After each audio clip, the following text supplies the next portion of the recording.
Good. Hey there, you guys. Good afternoon, good evening, wherever you may be watching. Welcome to the Keep the Faith podcast. I am your host, Tori, and I have with me a guest, Miss Alicia Carter. She's also a realtor. And before we get with the reason why we're here today, Miss Alicia, tell us a little bit about yourself.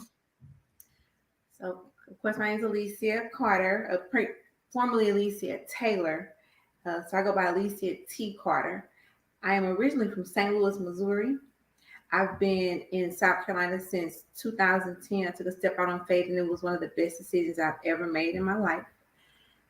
I am a real estate agent, a travel agent, and a South Carolina Notary Public.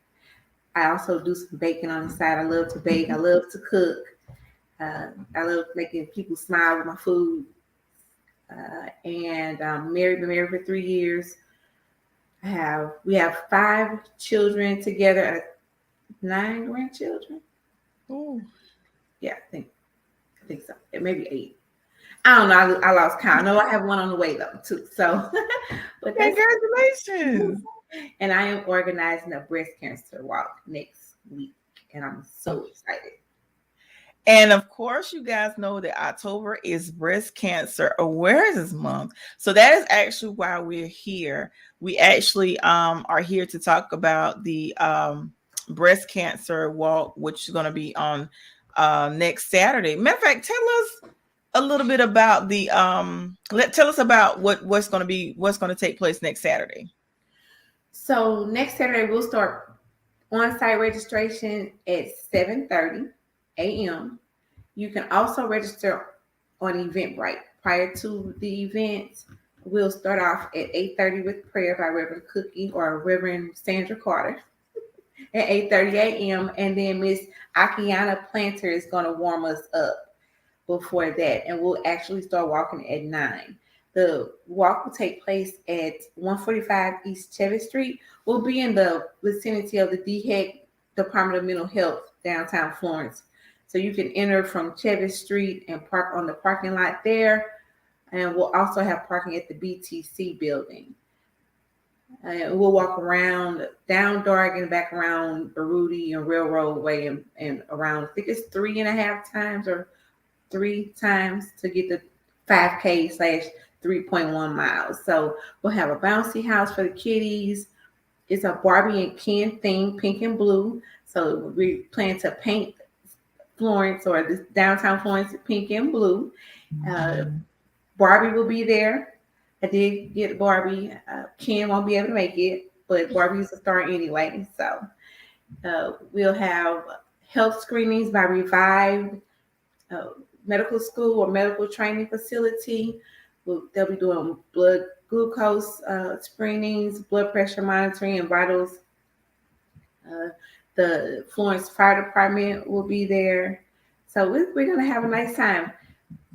We'll have donuts and coffee and a few other refreshments.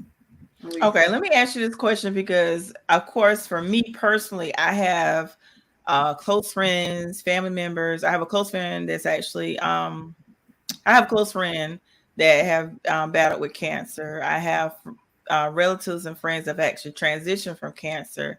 Why is breast cancer or cancer in general, why is that such a, why is it so important to you? So unfortunately, most of my relatives on my father's side of the family have died of some form of cancer. And last year, my father was diagnosed with prostate cancer in 2010. Fast forward to 2022, at the end of the year, he was having some hip pain, and he just wrote it off as getting old. He kept having this hip pain. Unfortunately, it was the cancer had came back, and it had metastasized to his bones. In March, I got a call that he was hospitalized and that they found bony tissue on his liver, I think it was at that time. And he was pretty much in denial. And unfortunately, on Father's Day last year, we lost my father to prostate cancer. I found out that prostate cancer is the brother to breast cancer. So when I got back to Florence, it may have been a mind thing. It may have just been God. I don't know what it was, but I was experiencing some pain. So I went to my GYN, and because of my family history, because my mother's a breast cancer survivor and colon cancer survivor, but so because of my history, she suggested genetic testing. So I got the genetic testing done, and I do have a mutant gene. So I have the ATM gene. So I have a higher risk to be diagnosed with breast cancer and pancreatic cancer. My GYN suggested I have a double mastectomy, and my cousin, she's a RN. I have a cousin that's a doctor. They were like, no, no, we're not helping nobody's kids go to college. You don't have breast cancer. You just have a greater risk to be diagnosed. So let's try to get, find out a different or an alternative, remedy for this. So now I get 2 mammograms a year and 2 MRIs a year. And if I had not found out through genetic testing, although I am high risk because of my family history, I wouldn't have known that I had, a greater chance. Well, I know I have a greater chance because all my family is pretty much, but so that's, I just think, so over the summer, Desiree, who's doing this with me, she and I were trying to figure out a way to get back to the community. That's something we had been talking about all summer. And one night I was laying in bed and I was like, breast cancer. That's a perfect, because of my story. And she's like, okay, let's go with it. And we said, well, let's do a walk. We found out it takes about 6 months to do a walk, and we planned it in 2 months. So that's why early detection is very important. I have some really young cousins that have been diagnosed with breast cancer at like 31. 2 cousins. One of my other cousins on my father's side, she had the BRCA gene, which is the worst cancer gene that you can have. And she had a double mastectomy and a hysterectomy, but she caught it early and she's still with us. So early detection is really, really, really, really important. And genetic testing, you can get a free BRCA genetic test at the age of 25. That's the one gene that they'll test anybody for that has a history. So I think that's important. And I forgot to tell you, we do have Best Chance. Best Chance, they offer complimentary breast cancer screening and ovarian cancer screenings, and they'll be there to sign people up at the breast cancer. Okay.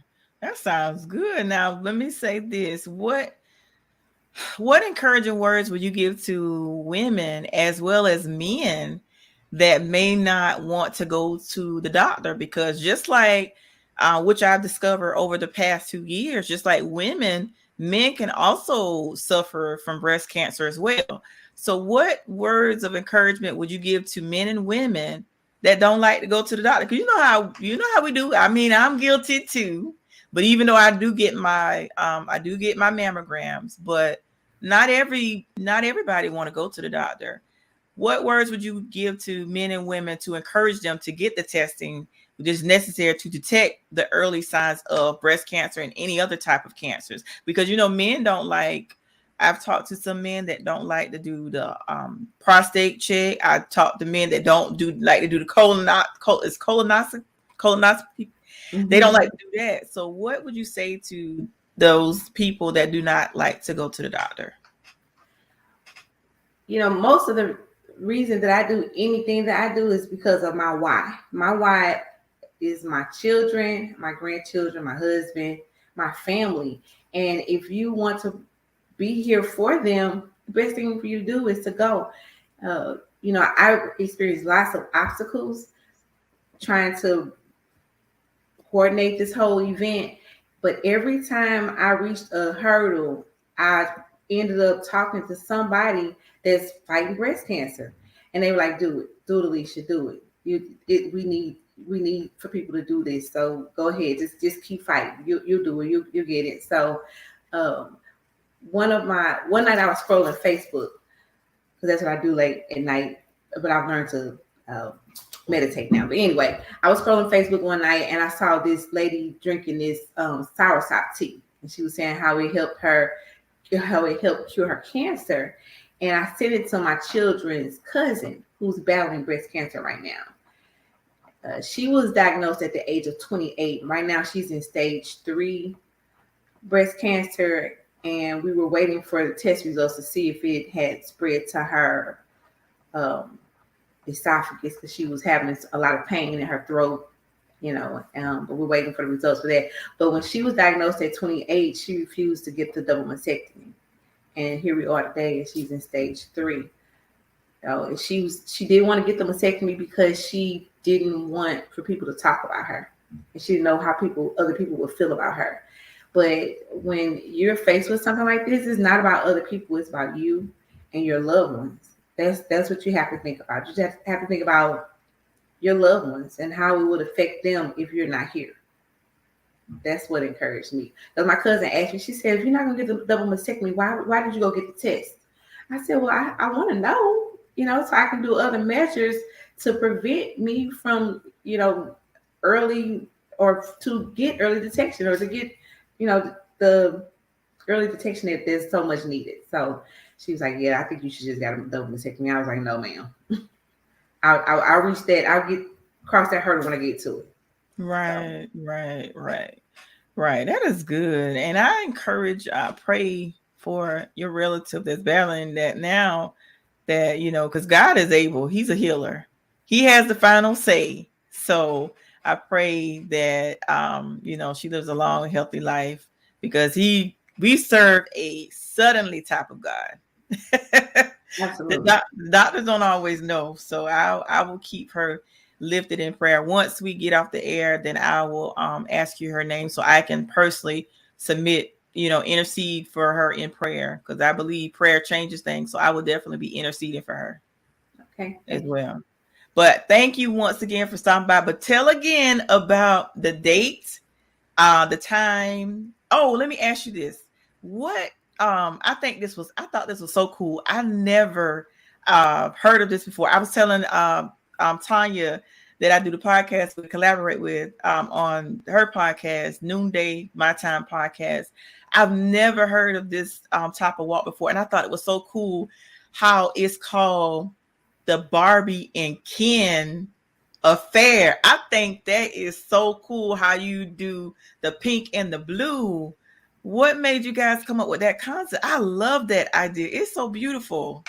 Oh, thank you. So at first it was a Florence and Sumter breast cancer because we were just running with it. And then I was out of something, late one night, I was like, men get breast cancer too. And when I found out that breast cancer is a sister to prostate cancer, I was like, so let's involve the men too. So let's do pink and blue. And hey, Barbie's a big thing. We may as well make it a Barbie and Ken thing. So I'm gonna have on my tutu. So we do have t-shirts. The t-shirt orders are done with, but dress up in your favorite Barbie. Come as astronaut. I want to see astronaut Barbie. That's the one I want to see. Astronaut Barbie. We're gonna have a backdrop with the Barbie theme. I want to see Dr. Barbie. I want to see veterinarian Barbie. I want to see preacher Barbie. Preacher Ken, whoever you want to be. Just hey, military Barbie. I think I'm having military Barbie. And I know I'm gonna have some black Barbies, so I can't wait to see what everybody comes up with. But so yeah, we're gonna have a great time. That is gonna be awesome. I just love that thing. I was like, wait a minute, I love that theme. I love that theme. You're probably gonna be setting a trend, right? Just so you know. That's probably people gonna feel like, this is a good idea. So who knows what it can possibly blossom into.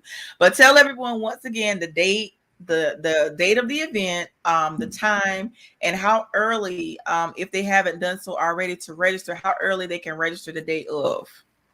So it's next Saturday, October the 14th. Prayer starts at 8:30. In-person registration starts at 7:30. And you can register online at Eventbrite, or you can call me if you have any questions at 843-731-1400. Don't be ashamed to call me. People call me all the time because I'm a real estate agent. That's just what I do, I answer my phone. So you Yeah. can call me if you have any questions. Go to Eventbrite and register. Come early on the 14th, next Saturday, and register. Started at 7:30. We'll have lots of volunteers.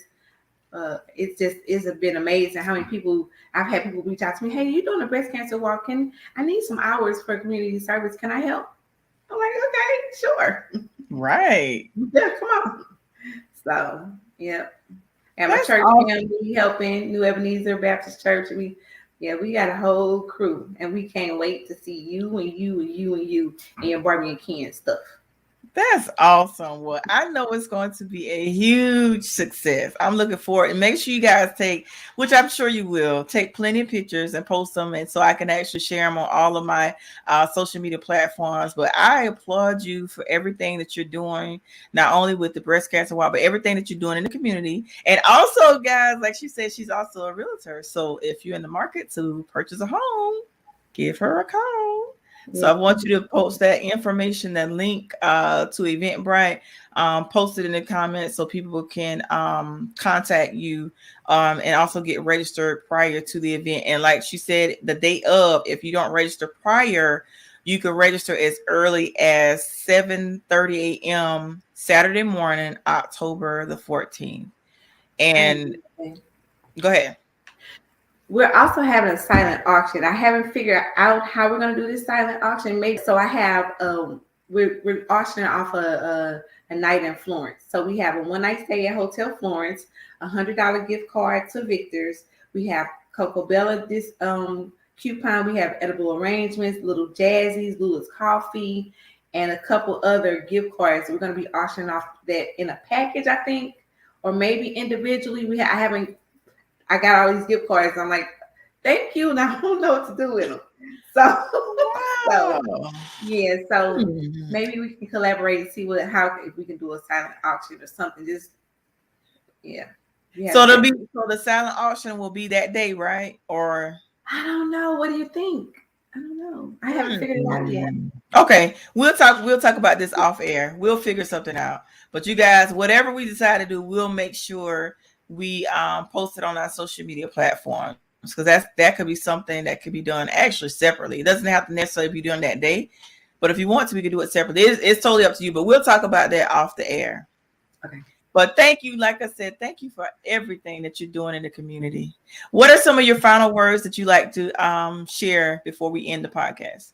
First of all, thank you for having me. I really, really appreciate you taking time out of your busy day to talk to me. It warms my heart. All the outpour of love from everybody. Thank you to all of our sponsors thus far. Thank you to everybody that reached out and that encouraged us to keep going. And if you, I guess the only thing I can